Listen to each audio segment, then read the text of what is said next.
Well, it's great to be back. Het is heerlijk om weer terug te zijn. We're going to study now about marriage. Dit is een studie over het huwelijk. How many of you are married? Hoeveel van u zijn getrouwd? Wow. You're the only one that's not married. Er zit hier één ongetrouwd persoon. Oh, and by the way, you know, if anybody's interested, he's up here on the front Als iemand row. er belang bij heeft. He's not very pretty. Oh, dat is een hele knappe jongen. But he doesn't look like he would eat very much. Maar hij ziet er naar uit dat hij niet veel eet. All right.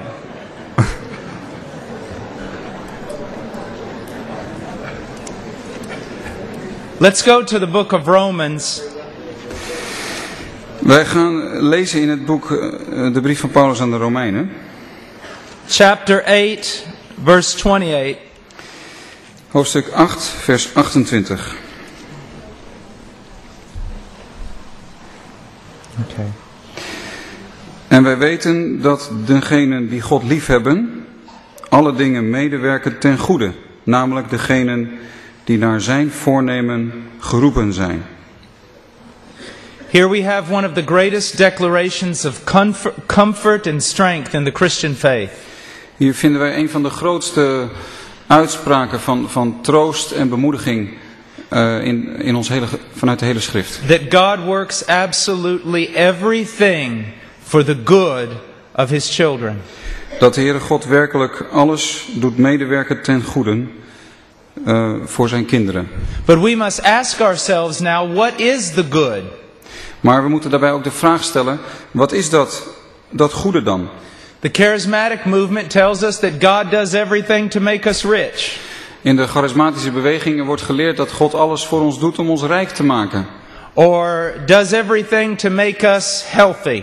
Of dat God alles voor ons wil doen om ons gezond te maken. He works all the time so that we don't have to suffer.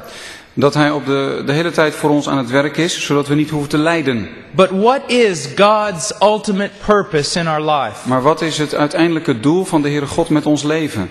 It's found in verse 29. En dat vinden we in vers 29. It says, "For those whom he foreknew, he also predestined to become conformed to the image of his Son."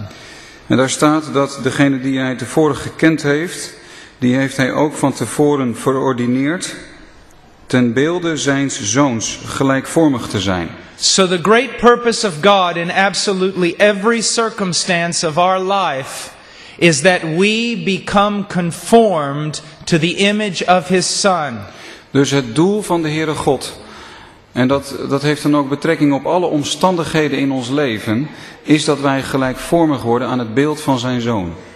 That is the great goal of what God is doing in your life. Dat is het grote doel wat de Heere God heeft met wat hij doet in jouw leven. And it is the great goal of everything. En dat is ook het grote doel van alles. But the question is it your goal? Maar de vraag is het ook jouw doel? Is it your greatest desire? En is het jouw grootste verlangen? Is the greatest passion of your life to be conformed to the image of Christ? Is het grootste verlangen van jouw hart om ook gelijkvormig te worden aan het beeld van Jezus Christus? And are you willing to accept anything that is the will of God to make you like Jesus? En ben je ook bereid om alles te aanvaarden in jouw leven wat Gods wil is, wat hij ook gebruikt om je aan hem gelijkvormig te maken? Let me give you an example. Nou, ik wil je daar een voorbeeld van geven. I am in pain right now. Op dit moment voel ik pijn. I live in pain. Ik leef eigenlijk met pijn. Both my hips have been replaced. Allebei mijn heupen zijn vervangen. My wrist is mostly metal. Mijn pols bestaat hoofdzakelijk uit staal. When I go through the metal detector in the airport, it goes off and the police always have to check me out. Als ik door de detectiepoorten op het vliegveld ga, dan gaat het alarm altijd af en de politie moet mij altijd onderzoeken. I have things growing off my bone going into my spinal cord. Ik heb bepaalde dingen die groeien vanaf bepaalde beenderen die in mijn ruggengraat groeien. And sometimes I just want to scream.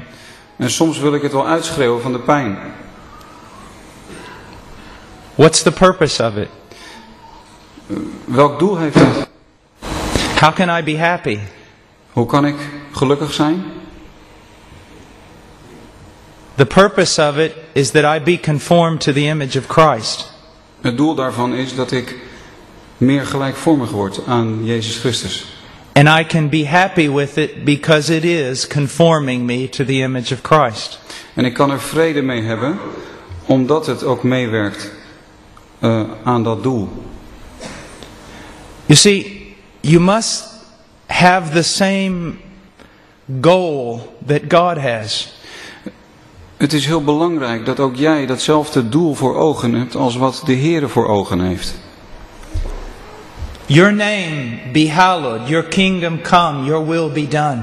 Dat uw naam worden geheiligd, dat uw koninkrijk komen, dat uw wil zal geschieden.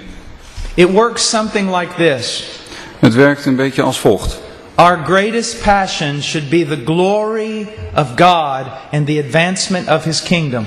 Onze grootste passie zou moeten zijn de heerlijkheid, de verheerlijking van de Heere God en de uitbreiding van zijn koninkrijk. And so our attitude should be this. En daarom behoort onze houding als volgt te zijn. Father, if through prospering me economically you can be glorified and you can advance your kingdom, then prosper me economically. Hemelse Vader, als doordat u mij rijk zou maken en dat het economisch heel goed met mij zou gaan, als daardoor uw naam zou worden geheiligd en uw koninkrijk meer zou komen, dan bid ik u dat u mij welvarend wil maken. But Father, if through my poverty you can make me like Christ and glorify your name and advance your kingdom, then let me be poor. Maar Vader, als door armoede in mijn leven uw naam geheiligd zou worden en uw koninkrijk meer zou uitbreiden, dan bid ik u dat u mij arm maakt. Father, if you can get glory for yourself and conform me to the image of Christ by healing my body, then please heal my body. Vader, als u uw eigen naam kunt verheerlijken door mij te genezen, dan wil ik u bidden, wilt u mijn lichaam genezen. But if through this sickness you can get more glory for yourself and advance your kingdom and conform me to the image of Christ, then let me remain with my disease. Maar Vader, als door mijn ziekte uw naam meer zal worden geheiligd en uw koninkrijk meer zal worden uitgebreid en ik zelf ook meer gelijkvormig mag worden aan het beeld van uw Zoon, Heere, laat die ziekte dan blijven. 1,000 years from now, this pain will mean nothing. Over 1000 jaar dan heeft deze pijn van nu niets meer te betekenen. But the conformity to Christ that it creates in me will have eternal value. Maar de gelijkvormigheid aan Christus die pijn in mij bewerkstelligt, die heeft eeuwige waarde. Do you agree with that? Bent u het daarmee eens? I hope you do. Ik hoop dat u het ermee eens bent. Because the same thing must be said about your own life. Want hetzelfde kan ook gezegd worden van uw leven, van jouw leven. If your greatest goal is conformity to Christ, als jouw hoofddoel in dit leven is om gelijkvormig te worden aan Christus, then everything that happens in your life has purpose. Dan heeft alles wat er gebeurt in jouw leven, dat heeft een doel en heeft zin. And you can accept everything in your life with joy. En dan kan je ook de dingen in jouw leven aanvaarden met vreugde. If I did not have this in my mind, als ik dit niet in mijn achterhoofd zou hebben, I'd be destroyed. Dan zou het mij verpletteren. I would wake up in the morning and say, why? Dan zou ik 's morgens opstaan en dan zou ik het uitroepen, waarom? What value is there to all this suffering? Welke waarde heeft al dit lijden nou? I want to escape. Ik wil ervan wegvluchten. I want it to go away. Ik wil ervan wegrennen. Ik wil dat het weggaat. But if I know it is being used by God to conform me to the image of Christ, then I can rejoice. Maar als ik weet dat de Heere God het gebruikt om mij te vormen naar het beeld van zijn Zoon, dan kan ik mij erin verheugen. How many of you understand what I'm saying? Hoeveel van u begrijpt wat ik zeg nu? You say, what does that have to do with marriage?